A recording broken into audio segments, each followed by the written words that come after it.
আল্লাহ হাবিব বলেন, কেউ যদি ফরজ নামাজ পড়ার পরে কোনো বান্দা যদি একটা ছোট্ট আমল করে, ফরজ নামাজ পড়ার পরে জামাতের নামাজ শেষ করার পরে সালাম ফেরায়া যদি একটা ছোট্ট আমল করে, আল্লাহর হাবিব বলেন ওই ব্যক্তির জান্নাতে যেতে মৃত্যু ছাড়া আর কোনো কিছু বাধা থাকে না।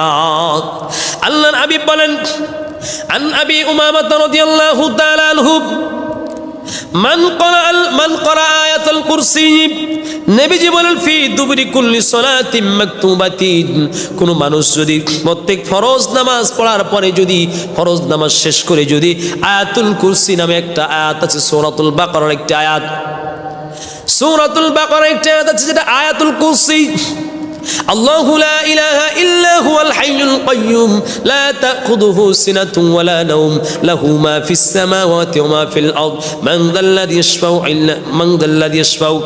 এই যে এই আয়াতুল কুরসিটা নবীজি বলছেন, কেউ যদি ফরজ নামাজ শেষ করার পর সালাম ফিরে যদি এই আয়াতুল কুরসিটা পড়ে, এত বড় ফজিলত, এত বড় দাম এই আয়াতুল কুরসি, নবীজি বলেন, লাম ইয়ামনাউ মিন দুখুলিল জান্নাতি ইল্লা আন ইয়ামুতা, ওই ব্যক্তি আল্লাহর জান্নাতে যেতে আর কোনো বাধা থাকে না, ওই ব্যক্তি আল্লাহর জান্নাতে যেতে শুধুমাত্র মৃত্যু ছাড়া আর কোনো বাধা থাকে না।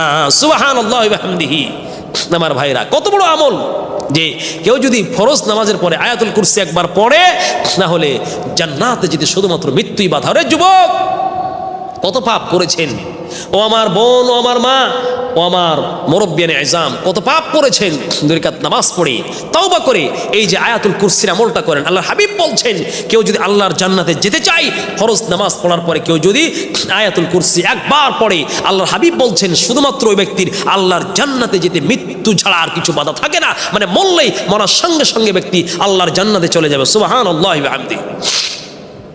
2 নম্বর আমল, রাসূলুল্লাহ সাল্লাল্লাহু আলাইহি ওয়াসাল্লাম বলেন সাইয়্যিদুল ইস্তিগফার একটা আছে।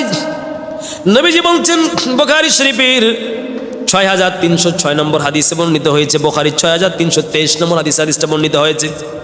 নবীজি বলেন সাইয়্যিদুল ইস্তিগফার আন তাকুল, কোন ব্যক্তি সাইয়্যিদুল ইস্তিগফার পড়ে, কি সাইয়্যিদুল ইস্তিগফার? আল্লাহুম্মা আনতা রাব্বি লা ইলাহা ইল্লা আনতা খালাকতানি ওয়া আনা আবদুকা ওয়া আনা আলা আহদিকা ওয়া ওয়া'দিকা মাস্তাতা'তু আউযু বিকা মিন শাররি মা সানাতু আবু লাকা বিনি'মাতিকা আলাইয়া ওয়া আবু বিযামবি ফাগফিরলি ফাইন্নাহু লা ইয়াগফিরুয যুনুবা ইল্লা আনতা। নবীজি বলেন, এই যে আয়াত, এই যে সাইয়্যিদুল ইস্তিগফার কেউ যদি বলে, মান ক্বালাহা মিনান নাহারি, কেউ যদি সাইয়্যিদুল ইস্তিগফারটা দিনের শুরুতে একবার পড়ে, নবীজি বলেন ওই দিনে যদি ওই বান্দা মারা যায়, তাহলে ওই ব্যক্তি সেই দিন মারা গেলে আল্লাহর জান্নাতে চলে যাবে। আর কেউ যদি এই সাইয়্যিদুল ইস্তিগফার যদি কোনো ব্যক্তি, কোনো মুমিন বান্দা যদি রাত্রে বেলা পড়ে আর ঘুমায় যায়, এরপর সারা রাতের মধ্যে যদি বান্দা ইন্তেকাল করে, রাসূলুল্লাহ বলেন এই সাইয়্যিদুল ইস্তিগফারের কারণে আল্লাহ বান্দার জিন্দেগির গুনাহ মাফ করে তাকে আল্লাহ জান্নাতি বানায় দিবেন। তাহলে 2 নাম্বার হচ্ছে সাইয়্যিদুল ইস্তিগফার। 3, নবীজি বলছেন, কোন ব্যক্তি যদি নামাজ পড়ার জন্য ওযু করে, নামাজ পড়ার জন্য বান্দা যদি ওযু করার পর যদি কালিমাতুশ শাহাদা পড়ে, রাসূলুল্লাহ বলেন আন ওমর ইবনে খাত্তাব রাদিয়াল্লাহু তাআলা আনহু, মান তাওয়াজ্জা ফাহসান উযুয়া, কেউ যদি সুন্দর করে ওযু করে, এরপর সুম্মা ক্বালা আশহাদু আল্লা ইলাহা ইল্লাল্লাহু ওয়াহদাহু লা শারীকা লাহু ওয়া আশহাদু আন্না মুহাম্মাদান আবদুহু ওয়া রাসূলুহু, আল্লাহর নবী বলেন ফুতিহাত লাহু সামানিয়াতু আবওয়াবিল জান্নাহ ইয়াদখুলু মিন আইয়িহা শাআ।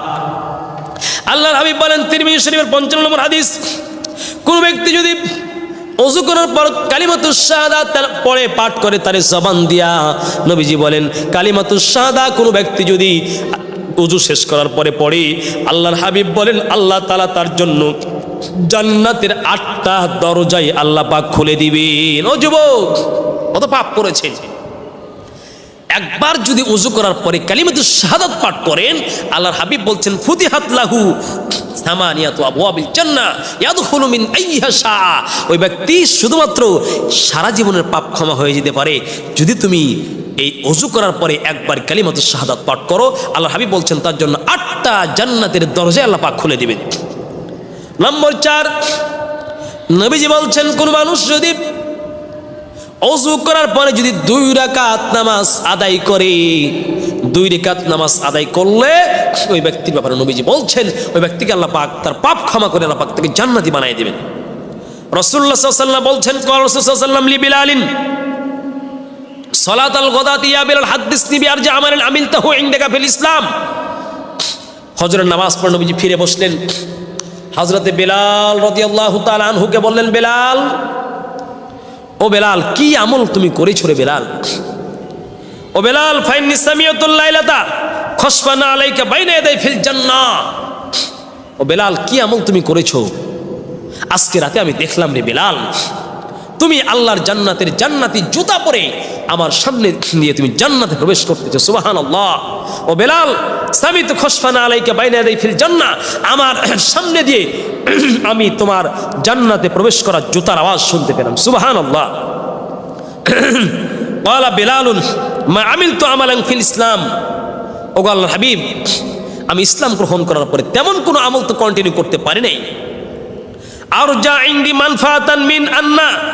ও আল্লাহর হাবিব, আমি প্রতিদিন উজু করতাম, উজুটা শেষ করে আন্না লাম আতাতাহহার তুহুরান তামান ফি সাআতিন মিন লাইলিন আও নাহারিন। আল্লাহর নবী গো, উজু করার পরে লাম আতাতাহহার তুহুরান তামান, প্রতিদিন আমি উজু করতাম। উজু করার পর ইল্লা সাল্লাইতু বিযালিকা তুহরি মা কাতাবাল্লাহু লি আন উসাল্লি। ও আল্লাহর হাবিব, প্রতিদিন আমি উজু করতাম। উজু শেষ করার পরে প্রতিদিন আমি 2 রাকাত করে নামাজ পড়তাম। আল্লাহর হাবিব বলেন, এই 2 রাকাত নামাজ উজু করার পরে 2 রাকাত নামাজ পড়ার কারণে আমি শুনলাম তুমি আল্লাহর জান্নাতে চলে যাচ্ছ। সুবহানাল্লাহ। অতএব সবার জন্য আমল, আপনি 2 রাকাত নামাজ পড়ার পরে আপনি উজু করার পরে সুন্দর করে 2 রাকাত নামাজ পড়বেন। এই 2 রাকাত নামাজ পড়ার কারণে বিলাল রাদিয়াল্লাহু তাআলা আনহু আল্লাহর জান্নাতে গিয়েছেন। ওই আল্লাহ এখন আছে, ওই রাসূলের বাণী এখনো আছে। ও ভাইরা আমার, হাজার গুনাহ করেছেন, পাপ ক্ষমা চেয়ে নিয়ে আল্লাহর কাছে অনুতপ্ত হন এবং প্রতিদিন উজু করে 2 রাকাত নামাজ পড়েন। আল্লাহ পাক বলছেন, রাসূল বলছেন, সে ব্যক্তি জান্নাতে চলে যেতে পারবে।